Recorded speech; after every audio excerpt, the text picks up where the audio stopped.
Today, we're diving into a pretty radical idea for the internet. It's called ENTIFY, and it's not just another app or a new service. The idea here is to completely rebuild our digital world from the ground up. So, let's get into what that really means. Right off the bat, the team behind this is making a massive claim. They're calling it a universal trust layer for the digital world. I mean, that's a pretty bold statement. So what's so broken about the internet we have now that anyone would even suggest we need something like this? Well, the whole reason for this overhaul, the argument goes, is that the internet we all use every single day, it's built on a totally flawed foundation. It was originally designed for these small, trusted groups of academics, not for the billions of people on smartphones all over the world. And that basic mismatch has led to some really serious problems. The first one is something we're all, let's be honest, way too familiar with: constant surveillance.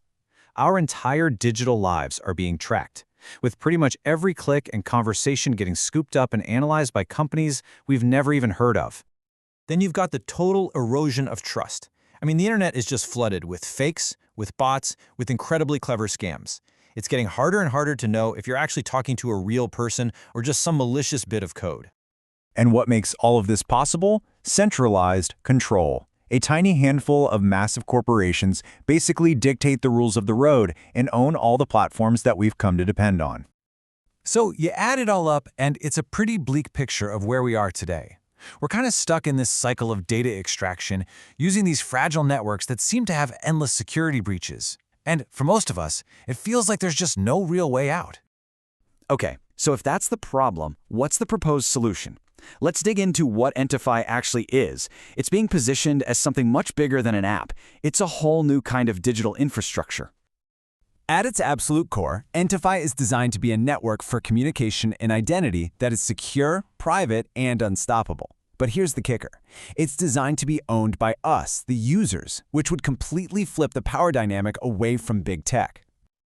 So how does it do that? Well, it's all built on three core breakthroughs. First, decentralized messaging. So instead of your messages going through a central server, they literally hop between other users' devices to get where they're going.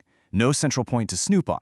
Second, a new identity model based on hardware. Your digital you is cryptographically locked to a physical device you own, which makes it almost impossible to fake. And third, a global mesh network, where our devices connect directly to each other, creating a whole new network that doesn't even need cell towers or traditional internet providers. And when you combine those three big ideas, you really start to see the scale of what's being proposed here. This isn't about making a slightly more private chat app. This is about building a completely new foundation for how we connect and exist online. So, what would this new digital reality actually mean for you and me, for the apps and services we use every day? Let's do a quick comparison. The old way versus the ENTIFY way. Okay, this is where it really clicks. Think about all the separate things you juggle right now. Messaging apps like WhatsApp or Signal, your SIM card, passwords for everything, cloud storage. It's a complicated, fragmented mess. The whole idea with ENTIFY is to sweep all that away and replace it with a single, unified system that you own and control. It's private and secure by its very design. And this all leads to a really powerful idea: transforming that device in your pocket from what is often a tool for surveillance and data harvesting into a genuine tool for your own personal freedom and digital independence. So let's just recap what this thing actually promises to deliver. Because there are no central servers, there's no metadata trail for anyone to follow. The mesh network means you can communicate even if the regular internet goes down, and your data is protected by something called post-quantum cryptography, which is basically just encryption strong enough to resist attacks from the crazy powerful quantum computers of the future. It's designed to be a clean break from the whole business model of surveillance capitalism. Now, I know what you might be thinking. A project this huge can feel, well, impossible. How do you actually get from here to there? The answer, according to ENTIFY, isn't one giant leap. It's a series of small, practical steps. And you can see how the roadmap is designed to build on itself. It starts with something really simple: a free chat app. That's the gateway to get people into the ecosystem. From there, they introduce hardware, first as bundles, then as a custom ENTiphone.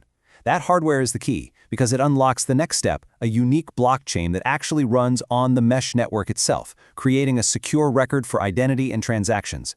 And it all builds toward that final goal: ENTIFY World, a completely sovereign digital ecosystem. But here it is, the million-dollar question, right? You can build the most amazing technology in the world, but if nobody uses it, it doesn't matter. So how does a system this big actually get people to use it? The strategy is actually pretty simple. It doesn't rely on getting everyone to understand all the complex tech underneath. It starts with something we all do, downloading a free chat app. The idea is that from that very simple starting point, the network effect kicks in, growing the user base organically until it's big enough to support this whole new digital world. And that brings us to the final vision. The core message here is that this isn't just some fantasy about what the internet could be. It's being presented as a concrete, actionable roadmap for how to actually get there. So let's just imagine for a second what that world looks like. A world where that cryptographic, hardware-based identity means no fakes. You would know for certain that the person or the service you're talking to is real. Imagine a world with no scams, because faking who you are to trick somebody becomes mathematically impossible. In a world with no surveillance, because if there are no central servers collecting your data, mass monitoring just becomes structurally impossible. And finally, a world where there is no central authority controlling your digital life. You own your identity, you own your data, and you own your little corner of the network.